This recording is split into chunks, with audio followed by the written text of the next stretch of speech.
equipment stacking, could be vehicle stacking, etc. Because I make a lot of these kind of deals. I spend a lot of time loading vehicles, getting them ready for events during the day. You know, the nicks and bobs that you need for different events. A lot of the things I just collect in the field. It's not really that big of an issue. But events such as like we had yesterday, we did mining and loot and all this all day long yesterday, and we come back to the station and it just randomly explodes. Lost everything. I was too tired to go back and try to get the power plants and minerals and everything that we had from the bug. Okay. Now, to fully load that ship can take a couple of hours to get everything ready. And I will do that off and on. Not really that big of an issue through the week, especially at the beginning of the week. But when we lose everything,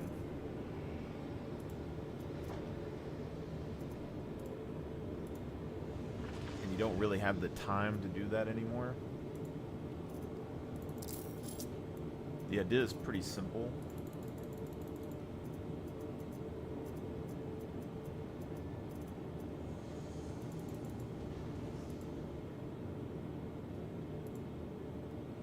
That what we want to do is break up when we load gear and slowly accrue it over a period of a few days. And if you've ever played Tarkov or some of these other, you know, games like that, where loss can be kind of a big deal and it can take a lot of time to load up vehicles and things and the like.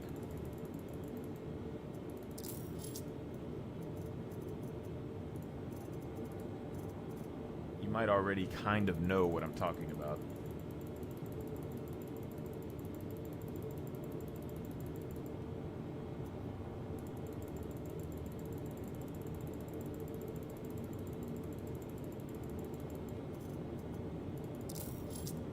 So for me, I've gotten to a point where I kind of run basic equipment. I don't really do a whole lot. You can see we got a Rock DS right here, and we got a couple of Dragonflies over there. Now, we're prepping the Polaris again for a lot of these events. And for me to get back to the point where I have it fully loaded, ready to go, take me a couple of hours. Right now, I just loaded into the game. I pulled up 2 Dragonflies. I pulled up a Rock. You know, I'll pull up a transport. Welcome. Maybe to the a ASOP vehicle retrieval system. you know, a golem. Your vehicle has been. Please visit us again. You know, 1 or 2 golems, and we'll have the Polaris pretty much ready Welcome for to basic the ASOP vehicle general retrieval utility, system. right?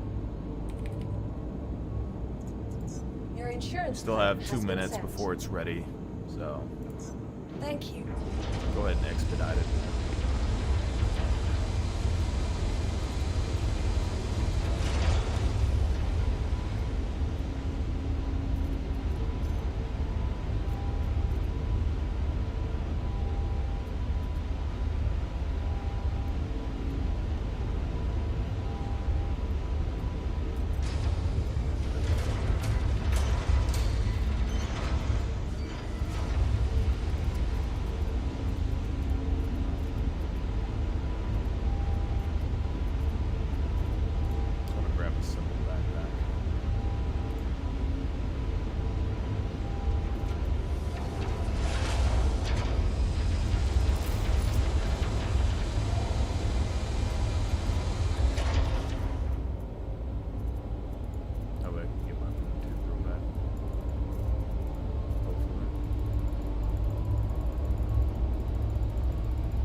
So see, we got that Pisces over there. We're dropping our heavy armor. We're going back to a lighter loadout. Helps us run around in here. There's a lot of like little details that you can use to save time when moving vehicles and equipment around for your ships. But for the most part, a lot of the people I know, they don't necessarily like this part of the game, which comes to equipping ships with more ships. Then you get into the loop of, you got people that want to play with you, but they want to use their own ships, and they see their ships as like a personal extension of themselves more than a piece of equipment. And when you have these bigger fleets and you're putting together these ship combinations that you need to do certain tasks, it's not about whose ship it is, it's just that you need the equipment on board, and no one else is really going to help you load the equipment, etc. So, for me, I use these things, and I did set them up for people that have, 10, 12 other players to come and help.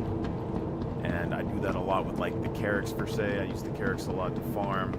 I have loadouts that I equip that ship with that take a long time to set up that can have like 16 people on it. But the odds of getting 16 people on that ship for that purpose is very slim and very situational. So instead, over the years, I have lowered down the standards of equipment that I would bring on those kind of things. Most of the time I'm solo farming with it, so you can't expect to have crew. And then that ship is good for like 1 to 6 players, and you're looking for about about 4 player average group.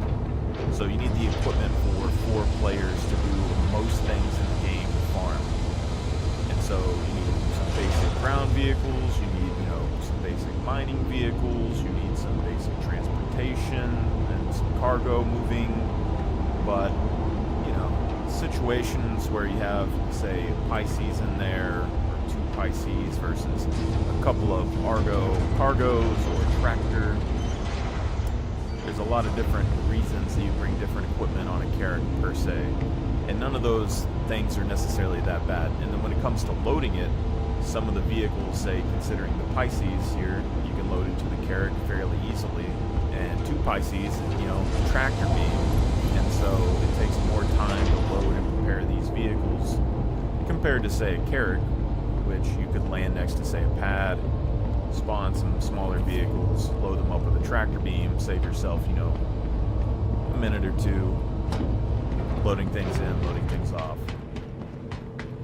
And then when you get to ships like the Polaris, ideally you want a good number of people, and for me, I don't try to cram everyone on one ship.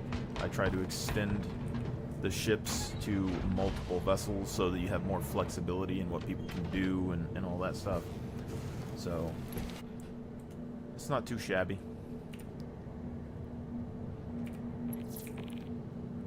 But you'll see, by the time we get all these things done, I can call out the Polaris. Maybe I waste like a minute or 2.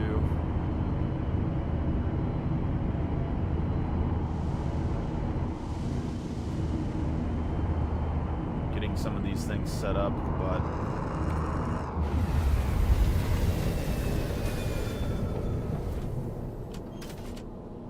it's not really that big of a deal. And then if the ship doesn't blow up today, I'll still have a vast majority of these vehicles on board. And then like later this afternoon or whatever, if I stop back into a station, I can load another vehicle. If somebody wants to join in on the farming session, they can drop off like a Pisces or something that they need, or some mining vehicles. It's not a huge deal.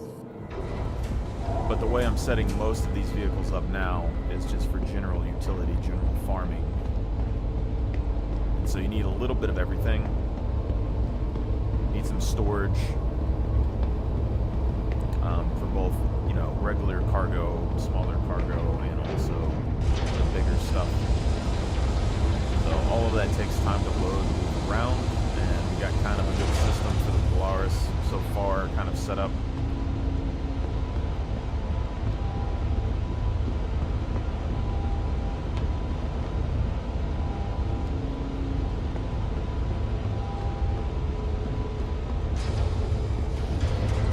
today we're going to be working on doing some like solo high-level bounties, big ship fleet battles and such. And since we're kind of separating and we're not really going to have anybody help us today, the ship itself doesn't really matter.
Should be good enough right here. Now at this point, I'm gonna have to load these vehicles up. This is just gonna be like the base standard stuff that we have. And then we call the ship up, and then, you know, I'm gonna have to run to Pyro, do a few missions, you know, maybe do a couple of CZs, pick up some supplies.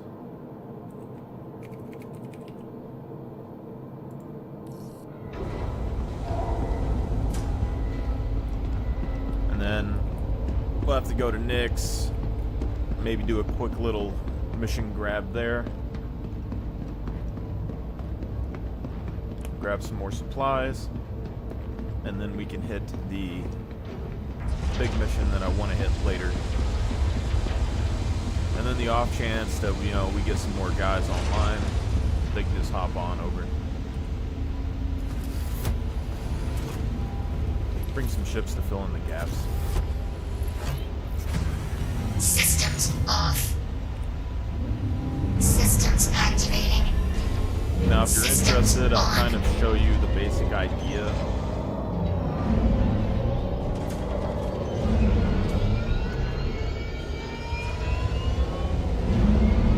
Of this. I did this for the Carrick a while back. Systems off. Because I've flown the Carrick for many years, and I went from like, you know, 16 Furies in there to having like full squads of, you know, geos inside to like airdrop people on the surface of planets, to having a number of smaller transports to, you know, fly around or whatever, to having, you know, 4 Ursa rovers in the front, or like 8 rocks, you know, so many combinations of vehicles that you can put on a Carrick. And even the Furies, you know, it was hard to say like, oh, we should probably, you know, cut some of those down, just use them as like utility or something like that. But once it comes to like your general, like most of your everyday use, you don't really need the vast majority of those vehicles. And so it really comes down to like what's the most practical and gives you the most flexibility for your people. And we went over that, you know, not too long ago. So this is kind of the same idea, but for a Polaris. And the Polaris's cross-section can actually get pretty small. Actually smaller than the Carracks as far as I understand. At least on one side. So, you know, you can still get decently close with this, I suppose. But I would say this ship benefits a little bit more from having stuff in the exterior.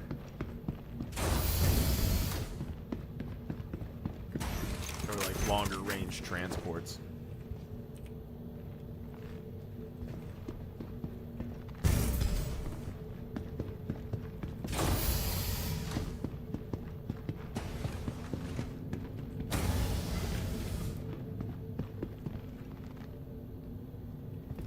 So this ship, I'm just going to go ahead and run back here, pull the lever.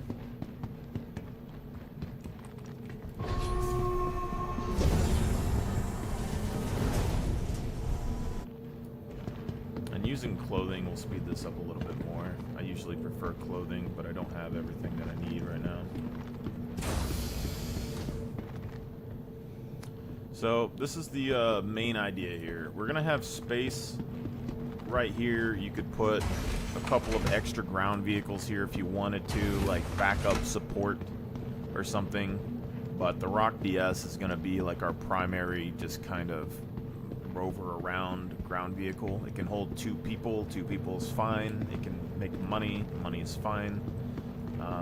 And it's, you know, environmentally sealed, so there's a benefit there. Rides a little bit better than the Rock standard, I suppose you could say.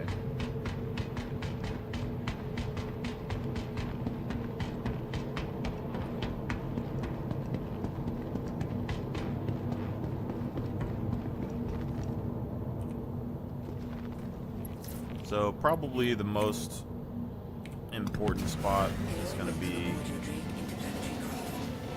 for the dragonflies. I'm of the opinion the dragonfly is the most powerful ship in the game. Most practical vehicle and spaceship that you can have. But we're parking these like right here. So you just back it up. Get it to where this is like sort of near the back end, turn the power off, it'll sink down. It's a real nice little cubby hole for it, and it gives it a little bit of pizzazz when it's like sticking up like this a little bit. And we do 4 of those. So you can put, you know, 4 to 8 of those dragonflies in there. It's not really that important, but 4 is a pretty standard setup, I would say. You could move 8 people with that, which is the vast majority of the things you would have in the Polaris anyway. But too much of something is not so great. So you need, you know, good amount of versatility based on the situation, right? So these have some very good uses.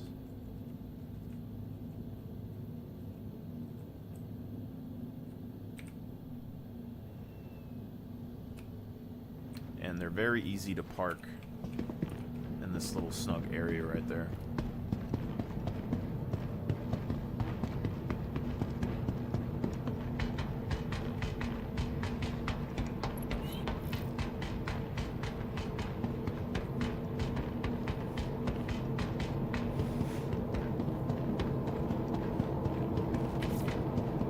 Now for the Rock, nobody in the game likes the Rock. Nobody likes 90% of the things that I use in this game. But the Rock drives very well on a lot of surfaces compared to like Systems the normal activating. Rock. You have Systems the enclosed on. cab, which helps you from having to need specialized suits.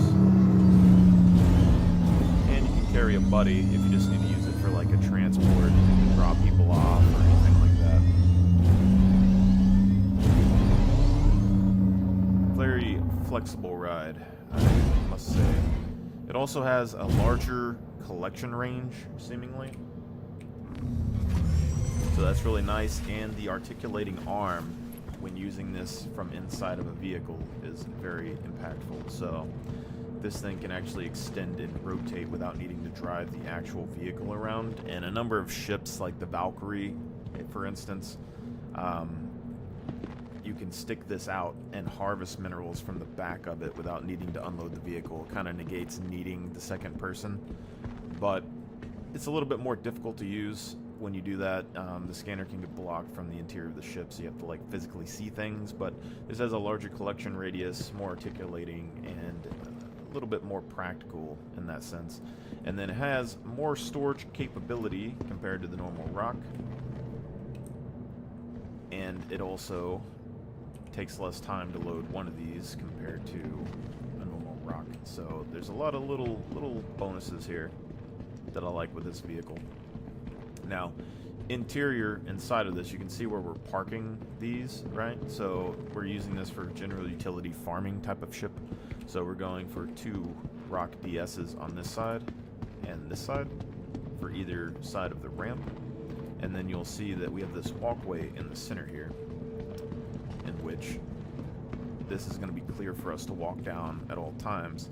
And we have this gap behind the rock parking zones. So behind this rock parking zone, we can put many boxes. So you can put boxes diagonally this way and fully take up this whole space, in which case you'll lose the walking path here, but you can hold way more cargo and stuff in that sense. Or you can put 2 boxes here, two SCUs, so 4 SCU sideways, and then you keep a walking path here so you can unload and load into the boxes. And then you can stack those pretty high in here. So that gives you a lot of storage space for minables, collectibles, general loot, things like that. And then you still have the space over here that you can like lay random stuff on and use the elevators to move up and down, etc. And then this back section, so where this side is here, you start putting your geopods, or your golem pods. So you end up putting a number of golem pods here sideways across, and generally you can get, I think, 9 per side stacked up. So that gives you quite a few extra pods for storage when you're mining inside of the vessel. And then this back section here we keep open, so you can put extra, cargo, extra pods, etc. back here, but we keep this empty, and it allows us to, 1, pull out any of the dragonflies from any spot, pull up, rotate, go outside of the vessel, come back in, rotate, go back in, and then it has extra loot spots here for when we go and pick up, say, ship parts, power plants, extra cargo that you just randomly see, drugs, anything that you need to just load in really quick and drop. You can drop off right here, stack it up in front of these dragonflies, and it's very, very nice.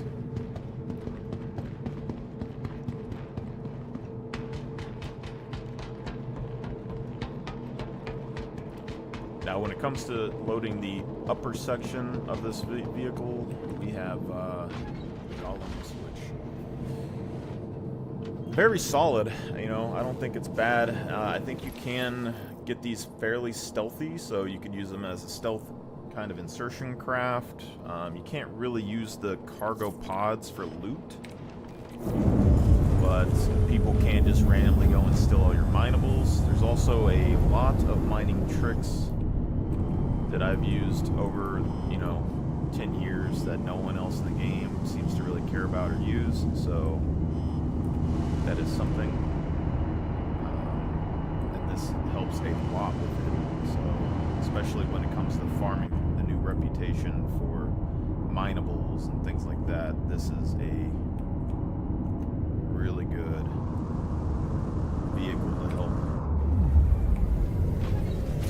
with the vast majority of collections. You can get hundreds and hundreds of rocks very quickly,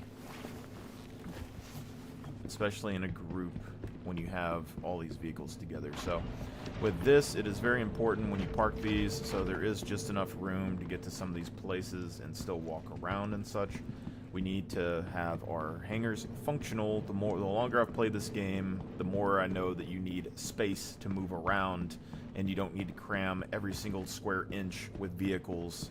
Unless you're like moving things to a war zone, you don't need that. But it's important, especially in this hangar, that you make sure that all of these feet are landed and flat on this pad. Ideally have your vehicle straight, but there is a lot of room for, some issues. If you have problems, you can still land sideways or diagonally and it'll be fine. But you can see all feet are planted flat. And that just means that when we pull this vehicle up and stuff, generally all these ships will be in the same exact spot and they don't float around or move around very much. which will save you a lot of headache in the long run. Trust me. Now, the Golem is a front-loading vehicle, so as much as you could save space by alternating them, you run into an issue where you can't really enter or exit the vehicle when it's pointing into the wall. And it fixes another issue that you have with the Pisces anyway. So what we're going to do is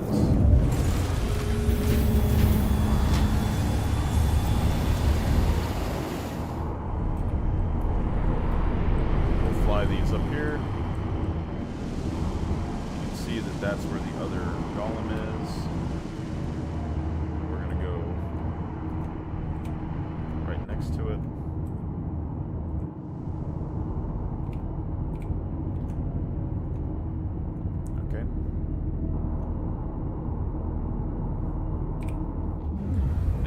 Can butt these up right next to each other if you want. Stick them engine to engine.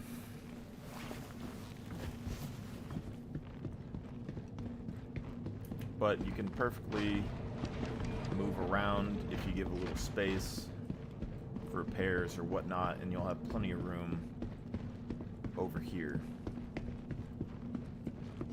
Again, all landing gears flat on the pad. Everything's stable. We do not need ships budging around.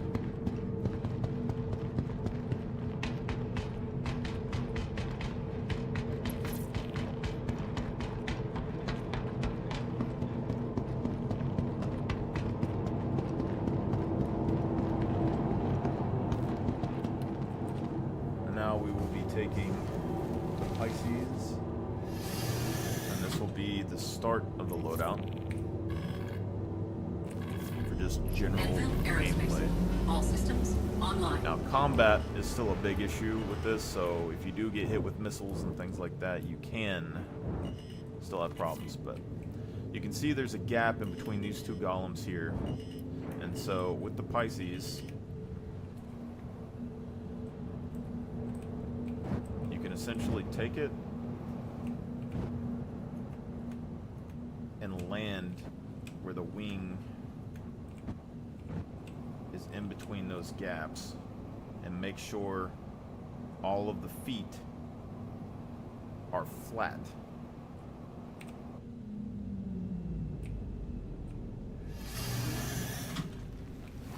And on this pad. Ideally not on this curb, because sometimes it can mess up. Now, what this does, you walk through here, and you'll have some room to walk through in the middle. You can walk through either side. You can walk around the vehicles. You can walk through the vehicles.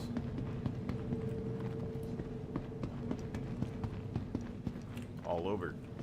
And these fit just right. And with the other ones parked in and stuff as well, you'll still be able to get over to your switches to open up the top of this hangar. Now, when it comes to putting multiples of these, you can see that technically there is room right here. If this is the middle, we technically have room to do the exact same thing on the other side with two more golems, and then putting a Pisces right here, and it should work.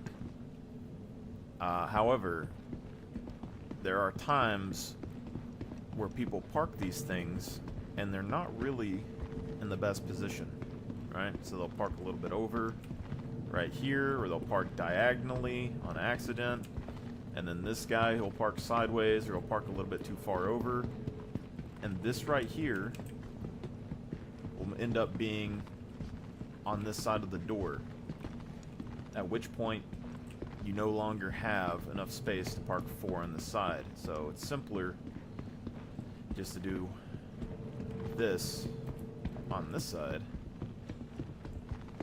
Golem there, golem here, and then put your other Pisces in the this corner, which will give you a lot of room to walk behind it and around it and over there and not have to worry about this guy parking perfectly at all times. So he can park all the way on the other side of this door right here, and this to this side of this door, and the Pisces will be perfectly fine. Because you can't always land and take off in a timely and orderly fashion, so plan ahead of time for that. And I think that is, I think that's all for this video. So this is the basics for kind of a generalist loadout and a setup for you to use. That's pretty nice, pretty standard, smooth, and you can increase, you know, how much time you want to put in this, or decrease. I can load one Geo and a couple of Dragonflies and be perfectly fine through most of my day. But when it comes to having more people come online, that's going to give you 4 miners, a couple of cargo guys, you can do FPS guys on here and stuff. This ship now becomes a hub that can make money and do a little bit of everything. So y'all guys have fun. I might try to make some more of these at some point, but the Carrack is probably my only other ship right now that I have an interest really using for farming and etc. So